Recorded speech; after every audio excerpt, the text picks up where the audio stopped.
Hello and welcome to another edition of Fide's podcast. My name is Jerry Serino and I'm your host. And I'm here with talent on loan from Rush. In society today in America, so many of these issues that we've been fighting against have all, in my opinion, sort of morphed into in one issue in a sense, and that is the size and scope of government and what those people in government are doing to adversely, quite frankly, affect the lives of average, ordinary people. And so many of these issues get discombobulated and misunderstood, and quite frankly, lies and misinformation. We have to know the truth, right? In my show, we focus on knowledge, we focus on faith, and we focus on truth. My guest today is Wayne White.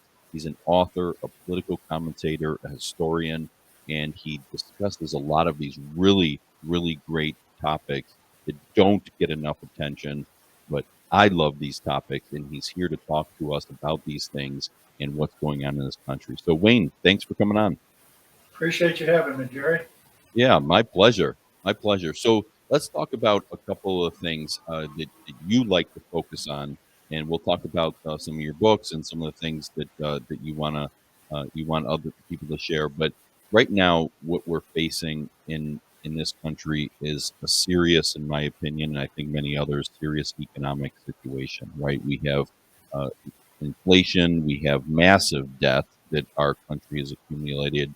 We've seen recently, as of this recording, we've seen some banks that have failed, right? Silicon Valley Bank just recently failed. We have a lot going on in this country that is very concerning in regards to our growth of our economy, what's going on with that. Tell us about what people need to know and understand that they probably don't know and understand about the economy right now. Well, let me just back up, and I can tell you that one of the major problems is, and I coined this years ago in about 2005, whoever controls the input controls the outcome. And right now, we don't hardly control any of the input, whether it's media, whether it's entertainment, whether it's our schools. Mm-hmm. And that is very much by design. And you're right, the economy is in trouble. There's no question about that. And part of that can go to the central banking system, which my next book, which will come out next year, talks about. But there's no question that what you have is a cancer in this country, and that is communism, and it has spread into all of these other areas. Uh, but it all is headed towards one thing, and that is a world government. Mm-hmm. And that's been around and a goal for 200 years. And so, I don't know where it stops because in my lifetime, and I hate to admit it, but I just turned 80 a few weeks ago. And in my lifetime, I have never seen the country in so much turmoil. We were more united during the Second World War, the First World War, uh, you know, and so the problems we have are insurmountable. And in my opinion, Jerry, one of the linchpins of the disaster will be if they indict Trump and end up putting him in jail or where he can't run. And I don't care what you think about the man, the fact that you have a government that can do something like that to its opposition when you have all these other people that have done far worse that don't seem to have anything happening to them, that will be, in my opinion, the turning point that kind of says maybe all is lost. I don't know. Yeah. Well, yeah, what we have seen in the last, let's say, 10 years or 6 years, the 2 years of Biden and the 4 years of Trump, is we've seen some very concerning things that go beyond, the massive spending and things. We've seen, as you kind of mentioned about Trump and what they're trying to do with Trump, we've seen that they spied on his campaign. There's no question about that, and abused that whole system. We see that they made up the whole Russia collusion thing, and the country went through all that, and yet there was no Russia collusion, and the very people saying that there was knew for a fact that there wasn't. and now they're constantly going after him. And it's not just Trump, right? They're going to go after anybody that opposes them. So I Well, want they've to go already into, started on DeSantis. yeah, yeah. Of course, if you're, I told somebody a long time ago, I said, if I was going to hold up a 7-Eleven or something, I'd get a T-shirt that says, I'm a Democrat, so don't worry about me going to Yeah. jail. Yeah. And that happens to be a fact. I mean, when you consider that there is what's close to 400 or 500 people that are in jail from January 6th Hmm. without a trial, without any, they just throw them in jail. That happens in third world countries, and it's happening in this country. And the other thing is, conservatives and Christians are good people, Hmm. but it's to our detriment because we don't protest. We don't want to get people fired.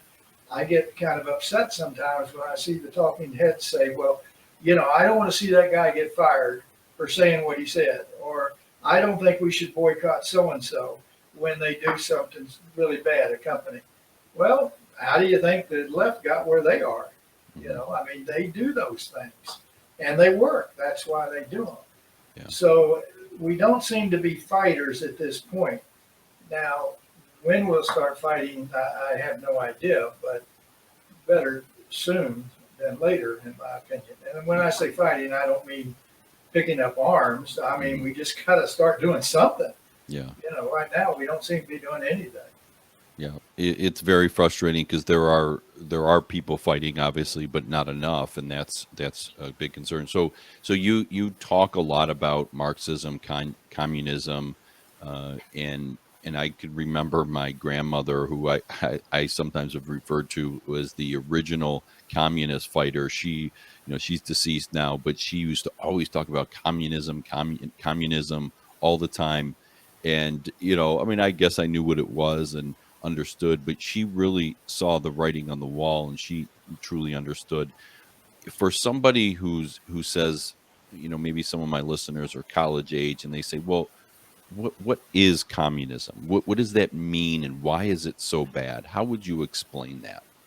Well, you bring up an interesting point because one of my things I talk about is if you notice, everybody, even Mark Levine, talks about Marxism. Well, Hmm. that's exactly what the communists want you to do because Marxism's an ideology you can't put a finger on.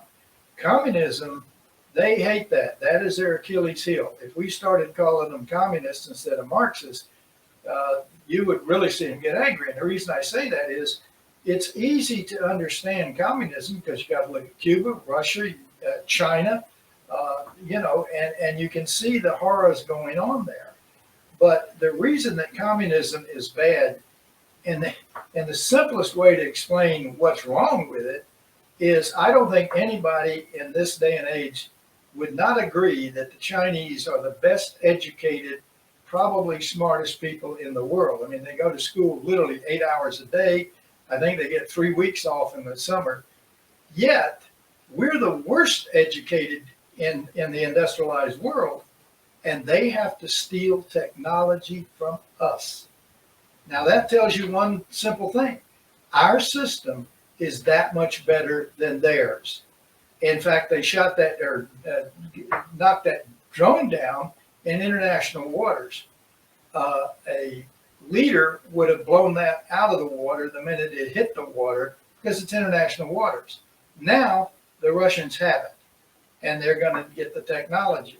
So if you look, an interesting thing, and you can Google this, if you look at the Russians' new carrier or the Chinese new carrier, it's almost a blueprint of our newest carrier, their Hmm. jet. So what's wrong with the system? The system does not reward people because the state owns everything. And Hmm. if you invent something, if you do a good job, if it's a really good deal, you might get a 2-bedroom apartment instead of a 1-bedroom apartment. But let me give you another example real quick. The AK-47, the most popular assault rifle in the world, responsible for millions of deaths, by the way, the guy that invented that died after 30 years of being an engineer with an estate around $500,000. The guy that invented the the AR-15, his estate was over $1 billion. There's the difference. If you want to know what the difference is, the state owns everything. We visited Cuba twice, and on one of the occasions, our tour guide was a lady who said that her daughter had just graduated from high school. She was given 3 tests, and they told her, "You're going to be a doctor." And she said, "My daughter can't stand the sight of blood, but they tell her she's going to be a doctor. I got to get her out of this country." Mm-hmm. That's communism. And you can see it in our news media. If you watch one channel of the other side and you go to the next one and the next one, they're all saying exactly the same thing. Mm-hmm. You don't get the truth. Yeah. So yeah, really, really good points. I never thought to put it that way, that how educated they are in China, yet our economy has always, surpassed them in technology and the like, and they have to steal our intellectual property.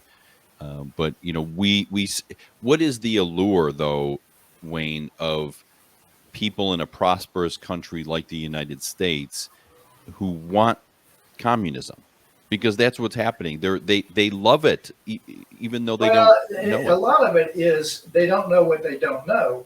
And it's always interesting to me why we let young people who haven't even decided what they want to do in life tell us how to run this country, tear down Hmm. statues and everything else. But the simplest answer I can get, and I write about this in my book, is that it's a Ponzi scheme. And Ponzi, in other words, I'll make your life better. And believe me, it works on rich people. Look at Bernie Madoff. All he had to do was say, "Give me your money and I'll make you richer than you are." In other words, I'll make you better off. And that's what they tell people. They don't tell them the truth, because God knows they. The other question that anybody ought to ask is very simple. And this tells me the kids aren't as smart as they think they are. And that's why they're called useful idiots by the communists. It's very simple. Explain to me, if communism is so good, why are people not flocking to it? And why do you have to lock the people that have it up to keep them from getting out? And if capitalism is so bad, why are people flocking to it and we don't have to lock them up? You don't need to go any further than that. Explain that to me in the conversation. Yeah. But they're not smart enough to ask that, because they're being told, number one, you have to sell them on the idea this is a terrible country. And they have done that for centuries now, literally. Do you know when the NEA was formed, the National Educational Association? 1857. It's the largest educational teachers union in the world, actually. They're not just in this country anymore. So they've controlled that. They have controlled the education. I think we all said it and we all know it. School is not a place for education in most of our schools. It's an indoctrination. Mm-hmm. And if you don't know your American history, if you think Americans are bad and racist and all of that, then you have a bad attitude about your country. And that worries me, because if we got in a war right now, I don't know how many people we would have that work in areas sensitive to our government that actually would send information to the other side or help the other side, because they're so disillusioned by our country. And we let it happen. That's another thing I covered in the book. Yeah. Yes, we have. So tell us the title of the book again. I think the book is called "The Decline of America: A Cancer Spreading Through the Country," and it's available at Amazon on either book form or ebook or on audio. And basically, communism is really a front for the real bad guys, which is what the second volume will be about. And that's the rich and the super rich and the Council on Foreign Relations and the central bank, because they use and actually fund the communists so that you will look over there while they're doing what they're doing. And they have been responsible, and it's very interesting. My research, a lot of it I knew, but now I'm starting to really research the depth of it. is unbelievable. I mean, they have been responsible for wars uh, and everything, but the communists are the ones we see, and they're the ones that are doing the destruction of tearing down statues and things like that. And again, we let them get away with it. The wokeness and the evil going on with our children is unbelievable. And I was happy to see a few weeks ago that seeming revival in Kentucky. And that's what Hmm. this country needs. Well, you've mentioned in your bio that as I was preparing for this episode, you actually talk about what's many of what's going on is outright evil, right? And this is we those of you old enough to remember that are around my age or so. Uh, Ronald Reagan called the Soviet Union the evil empire, right? And it truly is. I want to get your expertise on the area, on the McCarthy area. I found that when I was looking through all the things that you'd like to talk about, and I found it very interesting, and had a lot of questions about the McCarthy era. So for those that don't know, I have some follow up questions that tell us what you mean by the McCarthy era. Well, the McCarthy area, he was, first of all, he wasn't even a senator when the House on American Activities was formed in 1948. He became a senator years later, but he happened to come on when television became popular. But he was very anti communist.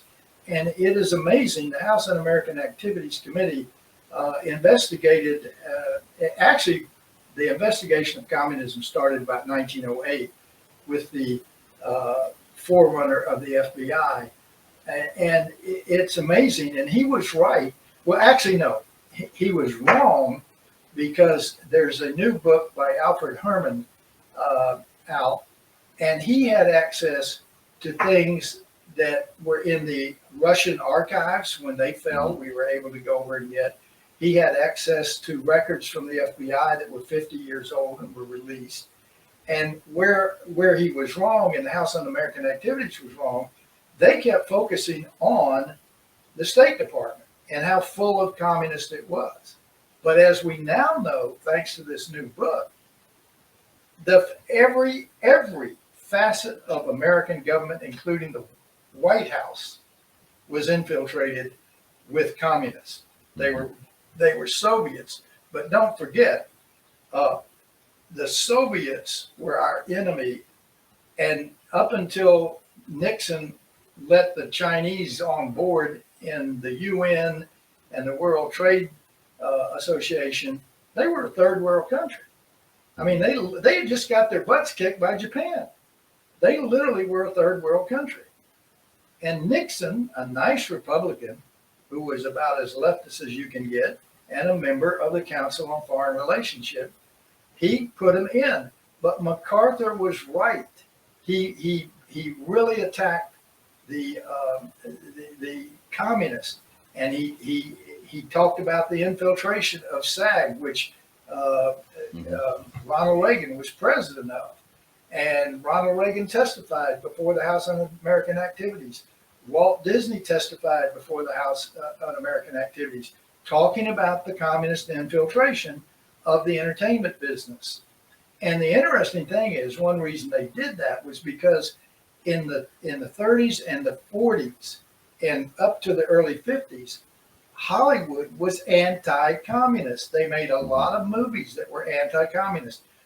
There was a TV show called I Led Three Lives, which was an FBI agent who wrote a book, and they made a TV series out of it. His three lives were: he was an FBI agent, he was a communist infiltrator, and he was a family man. That's why they call it I Led Three Lives. So, McCarthy got messed up because number one, he was an alcoholic.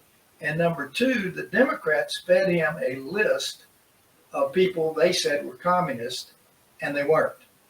And Hmm. once he put that out, then of course they turned on it and destroyed it. But the House on American Activities wasn't done away with until I think the 60s. Yeah. So it was around for a long time and did good work. It pointed out, but they gained so much control because they were well financed. I wonder by who. They were Hmm. well financed and well organized.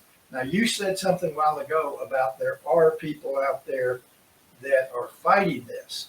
The problem is they're individuals. And Hmm. that's why nobody thinks about communism. You see, it's one thing, but they're all little groups like Antifa, Black Lives Matter, Planned Parenthood, the Southern Law. They're all, little individual groups, and you think not much of them. But believe me, they have one thing in common. They're communist, they're well funded, and they're well organized. When one does something, the other one does. If one needs money, they get it from the other one. They're not little individual groups. They are together. Yeah. Well, yeah, very well said. Very well said. And so just curious as to what you think. Um, you talk about the decline of America, cancer spreading in America. When the title of your book, "The Decline of America."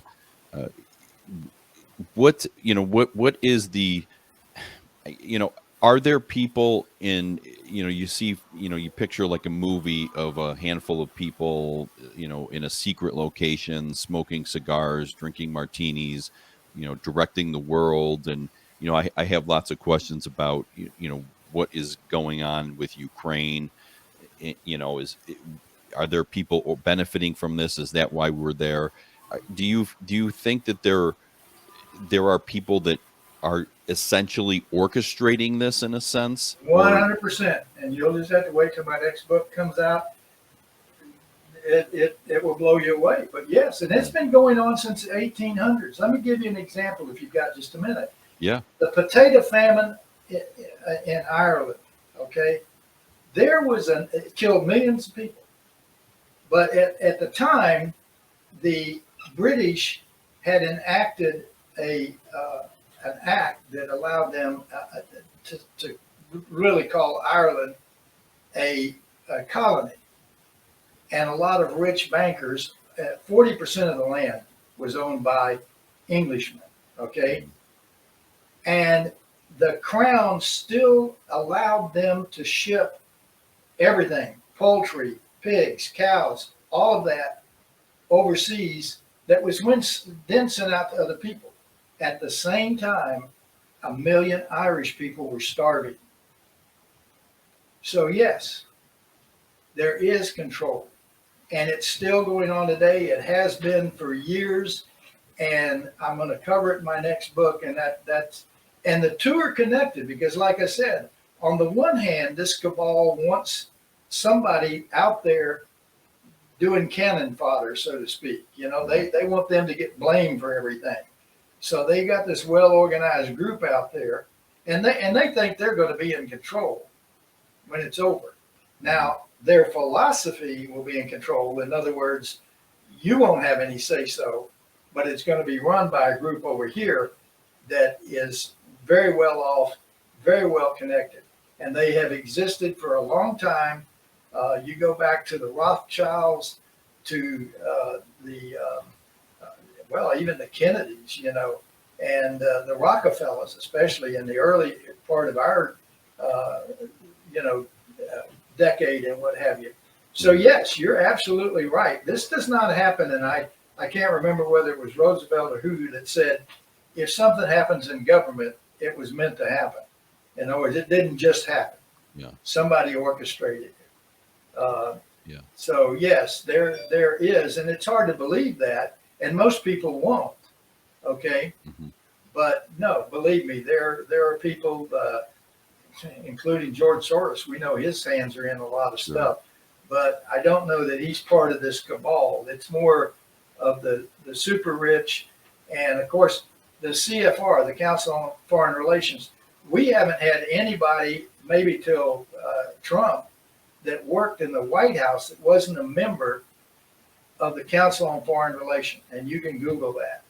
And that goes right on up to everybody that was in the state, head of the State Department, was a member of the Council on Foreign Relations, Yeah. and they do not have our best interest at heart. They have their best interest at heart. So I always had the impression is that one of the reasons, and there are probably many reasons why the left in this country hated Trump so much, is because he basically wanted to push aside these government people that put forward, policies and strategies and things that benefited themselves. Whichever area of the government they were in, they wanted to do things for themselves. And I think my opinion is that's what he saw, and where he came up with the concept of America first, like putting the citizens, let's do a trade policy that benefits the people of this country, not the politicians, not the people that donate to the politicians, not the Ford Motor Company executives and shareholders. No, what is best for our country? And that even goes into immigration, right?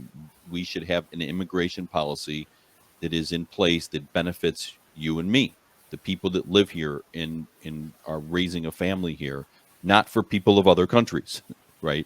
So, do you think that that is part of the reason that they hated him, is because he saw that and he wanted to get rid of these, in a sense, or step over these bureaucrats who were very corrupt, um, probably very often stupid people in these various departments, that he saw that they wanted to run and control things, and he was seeing that, exactly like you said, it's not to the benefit of the people of this country. Was that why he was Well, hated, you he, think? he actually went to the UN and he said, look, I am for America first, and I expect you, talking to the rest of the world, Mm-hmm. to do the same thing. Protect your people. But yes, he believed that. But you know how I equate the Trump winning? If you think of a pool table, and at one end you've got the balls all racked up, that's the DC politicians. At the other end, you got this little white ball, and that's not to be racist. And it smashes into them and they get scattered. And that's exactly what happened when he got elected. Mm-hmm. And my thoughts are, and this is why you need term limits, anytime you've got people that have been in Washington for 30, 40, 50 years, you've got a dictatorship Mm-hmm. because they're there. How long is a president there? At the most 8 years. So you've got a dictatorship when you have people there that long. And, you know, Jerry, the sad thing, and I cover this in the book and I talk to people about it all the time. Uh, we were warned about everything that's going on. Mm-hmm. You go back to, I don't know if you're aware of this, but you can Google it. My congressman, when I was going up here, Sid Herlong, introduced in 1963 to the Congress by unanimous consent the 45 goals of communism. 90% of them have been accomplished. Tearing down statues, taking away parents' rights, taking over one of the political parties, doing away with the FBI, and on and on and on. So that was 1963. In 1961, April 27th, 1961, John F. Kennedy spoke at the Waldorf Astoria to the American Press Association. And one of the things he talked about was he said that if we do not do away with censorship, we're going to end up with a dictatorship. 1961, he could see it happening. Mm-hmm. Okay? And then you got the famous thing of Paul Harvey, If I Were the Devil. I mean, Mm-hmm. he nailed it. Everything he said. Police at the schools, dope at the school, parents not having control of the school. He nailed it. So we have been warned, and it even goes back, I could go back into the 1800s, but we were warned and we ignored it, So we got nobody, people my age have nobody to blame but ourselves, because we sat back and said, well, we can't do anything about it, I guess. I'm not sure why. I mean, I was trying to do something about it. My term paper in my senior year in high school was on communism. I only got a B plus, but at least they didn't, the professor didn't fail you. Today they would they probably would have me arrested today. Yeah, it's very, very, very possible. Kicked out of school. Yeah, exactly. Very possible. Yeah, really great stuff. And this is, I mean it when I said it in the beginning, and why I was very excited when our mutual friend had suggested specifically reached out and said, "Hey, this guy's right up your alley. Do you want to talk to him?" And I looked and I said, "Yes, this absolutely is right up my alley because we don't talk about these issues that we just discussed today enough, and they are very, very important and very concerning because." There's so much deception going on with all this that people are made to think that big government and more regulation and more government control is good, and then so they essentially buy into the poison. They end up taking their own poison that they prescribe for themselves. So that's where we're at. If you want to know more, scrolling the name of Wayne's book at the bottom. If you're watching the Decline of America, a cancer spreading in America, you definitely got to get the book. Check it out, please do. And Wayne, check out Wayne. Check out all his stuff because he's got some really fantastic information to share and very, very important information. So, Wayne White, thanks for coming on. Jerry, thanks for having me. It's been a pleasure. Yeah, it has been. It's really great stuff, and I can't wait to get the book and can't wait for the next book as you gave us a little teaser on that one too. So appreciate it, and thank all of you for listening to this episode of Fides Podcast. Please check out all my podcasts and all the different podcast apps on YouTube, on Rumble, and on Wednesdays at 7 p.m. Eastern on rightamericamedia.com. So thank you again for listening, and we'll see you next time